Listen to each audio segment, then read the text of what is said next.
Maraming mga Hudyo ngayon ang naniniwala sa tunay na katayuan ng Panginoong Hesukristo. Ayon mismo sa ulat ng The Times of Israel, 1/5 sa mga millennials ang naniniwala na ang Panginoong Hesukristo ay Diyos, lalong-lalo na ang mga isinilang noong 1980s hanggang sa taong kasalukuyan. Parami ng parami ang numbers ng mga Hudyo na naniniwala sa Panginoong Hesukristo bilang Diyos. At sa pagsiklab ng digmaan sa pagitan ng Israel at ng Hamas noong October 7, 2023, ibinalita ng The Times of Israel kahit na ang mga Jewish bloggers ay kanilang ipinapakita na maraming mga members ng IDF ang nananalangin muna bago sumabak sa gera. Maging ang Prime Minister ng Israel na si Benjamin Netanyahu, merong mga pagkakataon na sa kanyang mga speech ay nagkukot ito ng mga Bible verses. At maging ang mga anak ni Benjamin Netanyahu ay kapwa pala mga champion sa Bible quiz. Ibig sabihin, talagang pinag-aralan ng pamilya ni Benjamin Netanyahu ang Bible. At sa ulat ng The Times of Israel, merong isang book publisher na nagpatunay na ang kanyang mga best-selling book ay ang libro na kung saan pinag-uusapan ang Biblia at ang Panginoong Hesukristo, at ang karamihan sa mga namimili rito ay mga Hudyo at mga members ng IDF. At sa kasagsagan ng giyera sa pagitan ng Israel at ng Hamas hanggang sa kasalukuyan, Israel at Hezbollah at iba pang mga militanteng grupo na sinusuportahan ng Iran, marami sa mga Israeli military ang nagre-request ng mga prayer books dahil sa panahon ng kahirapan, sa panahon ng giyera, walang ibang masasandalan ang mga sundalo kundi ang manalangin. Marami kasing mga Hudyo ang naniniwala sa kakayanan ng panalangin at sa kakayanan ng Panginoong Diyos upang sila ay mailigtas at makaligtas sa kasalukuyang giyera na nagaganap sa kanilang lugar. May pagkakataon na bago sumabak sa giyera ang IDF, tinipon sila ni Yoav Gallant at nagkaisa sila na manalangin at kanilang ipinagsisigaw, "Deliver our enemies in our hands." Sabay sigaw sa pangalang Adonai. Hindi maikakaila na mayroon ding mga Hudyo na hindi naniniwala sa tunay na katayuan ng Panginoong Hesukristo. Pero isa ang katotohanan, kapwa sila may pinaniniwala ang Diyos at ang mga ito ay related sa Biblia. Katunayan, ayon sa statistics, sa kabuuan ng Israel, umaabot ng 73.6% ang Jewish sa Israel at 18.1% naman ang Muslim. At ang mga Christian ay 1.9%.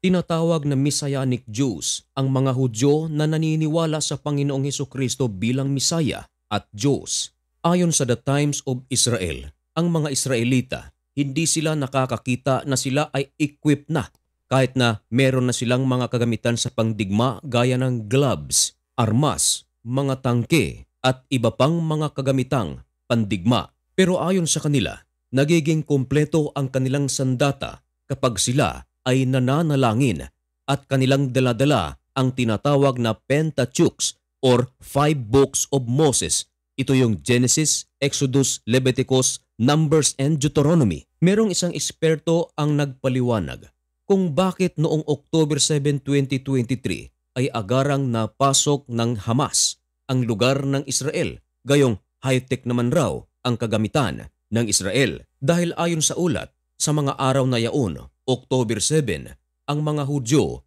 IDF at iba't ibang mga uri ng mga Hudyo ay dumadalo sa isang Holy Sabbath ng mga Jewish na tinatawag na Simchat Torah. Umabot sa mga 3,000 Hamas terrorist ang pumasok sa area ng Israel mula Gaza. Kaya umabot ng mga 1,200 na mga Israelita ang napaslang. Karamihan dito, mga sibilyan. Ang iba naman ay brutally killed. Umabot naman sa 240 ang mga hostage ng Hamas. Dahil sa mga oras na yaon, taimtim na nananalangin ang mga Hudyo. Kaya naman, nang magsalita na si Benjamin Netanyahu, agad ito na nagdeklara ng giyera laban sa Hamas. Magmula noon, nagsagawa na ng operation ang Israel mula norte ng Gaza hanggang south. Katakataka naman na bawat pag-atake na gagawin ng Hamas at ng Hezbollah, karamihan dito ay nasasangga ng mga Iron Dome air defense system ng Israel. Marami ang mga nagsasabi na ito ay hindi lamang sa mga kagamitan ng interceptors ng Israel, kundi may patnubay rin daw ito ng Panginoon. Hindi rin maikakaila na marami ding mga Hudyo na Christian ang nasawi dahil sa gerang ito. Ayon sa report ng ynetnews.com, may tribute na isinagawa para sa fallen IDF soldiers. At kung paano gagawin ang tribute na ito ay sa pamamagitan ng pagta-translate ng Bible mula sa Spanish papuntang Hudyo. At ito ay gagawin worldwide. Merong isang kumpanya na book publisher sa Israel. At dahil sa kanilang observation na ang kanilang mga libro patungkol sa Biblia at prayer book ay talagang mabentang-mabenta lalong-lalo na sa IDF. Nagsagawa pa sila ng marami dahil dito ay mapapataas daw ang antas ng spiritual needs ng mga IDF. Kaya naman, hindi na nag-aksaya ng oras ang kumpanyang ito at nag-publish ng maraming mga libro dahil sa ganitong paraan ay kanilang matutulungan ang IDF na madepensahan ang kanilang bansa. Mga mahal kong kaibigan, sa sitwasyon ngayon na nagaganap sa pagitan ng Israel at ng Hamas, Israel at ng Hezbollah at iba pang mga militanteng grupo, naniniwala ba kayo na hindi lang mga Hudyo ang nananalangin ngayon sa Panginoon sa gerang ito? Naniniwala ba kayo na maraming mga Christian sa buong mundo ang nananalangin din upang mapahupa na ang gerang ito? Ito ang aking personal na paniwala, mga kaibigan. Kapag pananalangin ang pag-uusapan, ako ay naniniwala na ito ay isang napakatinding weapon upang ating magamit sa anumang mga balakid na ating kakaharapin. Sa panahon na ikaw ay broken-hearted, ang ating masasandalan ay ang panalangin. Tuhod lamang at pagtawag sa Diyos na may kapal ang ating masasandalan. Sa panahon na ikaw ay merong problema sa kalusugan, lalong-lalo na tayo ay salat sa salapi, wala tayong ibang masasandalan kundi ang manalangin sa Panginoon. Sa panahon na ikaw ay naghahanap ng trabaho, ang ating madaling masasandalan ay ang panalangin sa Panginoon naway bigyan tayo ng trabaho upang mapagkunan ang ating pangangailangan araw-araw. At kung ikaw ay may trabaho na para sa promosyon na inyong hinihingi, ang ating masasandalan ay panalangin sa Panginoon. Sa panahon ng mga kalamidad, gaya ng bagyo, lindol, baha at ano paman, ang pinaka-powerful na ating masasandalan ay panalangin pa rin sa ating Diyos na may likha. Sapagkat ako ay naniniwala rin na kung gaano man katatag ang inyong bahay, gaano man katatag ang inyong negosyo, gaano man katatag ang inyong relasyon,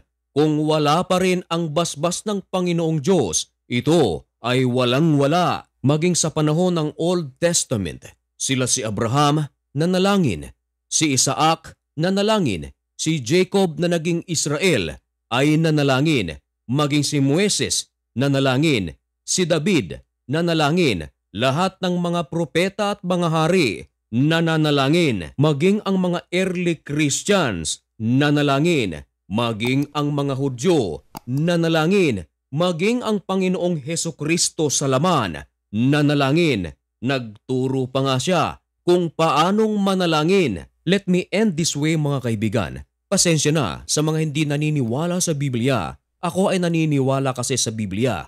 Ayon sa isang talata na nakasulat sa 1 Thessalonians chapter 5 verse 17, ganito ang nakasulat: magsipanalangin kayong walang patid. Sa English version nito, mga kaibigan, pray continually or pray without ceasing. Maliwanag ito na isang utos na tayo rin naman ang makapagbe-benefits. Marami ang mga nagsasabi na hindi na raw kailangang manalangin dahil hindi mo pa raw sabihin ang iyong mga request ay alam na raw ito ng Panginoon. Ito ay isang napakalaking kamalian at isang pilosopiya lamang. Ayon kasi kay Apostol Pablo, sa lahat ng ating mga request ay kinakailangang sabihin natin ito sa Panginoon sa pamamagitan ng panalangin. Ito ay maliwanag na nakasulat sa aklat ng Pilipos, Kapitulo 4, versikulo 6 at ganito ang nakasulat: Huwag kayong mga balisa sa anumang bagay,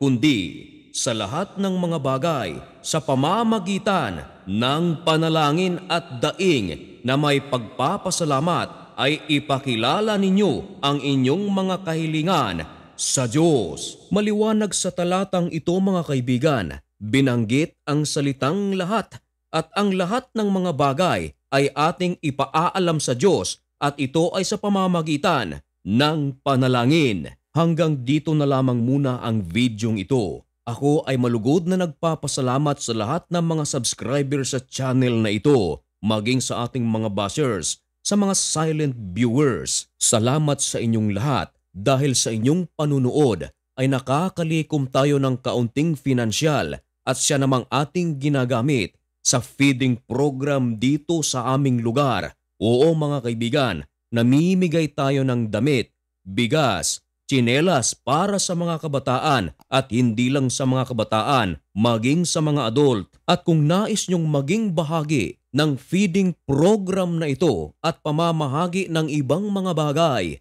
ay maaari nyo po akong kontakin. Diyan sa ating description, ilalagay ko po ang ating email ad at phone numbers. Maraming salamat sa panonood. Hanggang dito na lang muna. Thank you so much for watching. Saan man kayong dako naroroon sa mundo, mag-ingat po kayo. Goodbye.